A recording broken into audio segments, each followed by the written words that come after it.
Dami nyo na namang itlog. Mga itlog ng kalapate. Anong gagawin sa inyo? Anong masarap iluto sa inyo? Ha? Teka lang, check natin.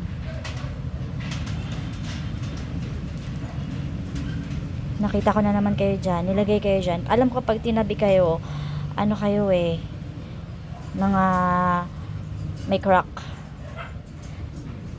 Alam ko may crack yung isa dito. Nakita ko kayo kanina doon, tinabi kayo. So nilagay ko kayo dyan. Ito ay tingnan natin yung may crack. Ano sa tingin nyo magandang gawin dito? Niluluto daw to pero hindi ako kumakain ng itlog ng kalapati pag niluto. Parang di naman masarap. At saka parang itlog ng pugo. Tingnan nyo, pag zinom nyo, kala nyo parang itlog ng ordinary eggs. Ordinary chicken. 'Di ba? Itlog ng ordinary chicken. Pwede ring itlog ng Pwede ring itlog ng ng pugo. Pwede ring itlog ng ostrich. Depende na lang yan kung i-zoom nyo. Pag pinakamalaki nyo i-zoom, so malalaman nyo kaninong itlog yan, 'di ba?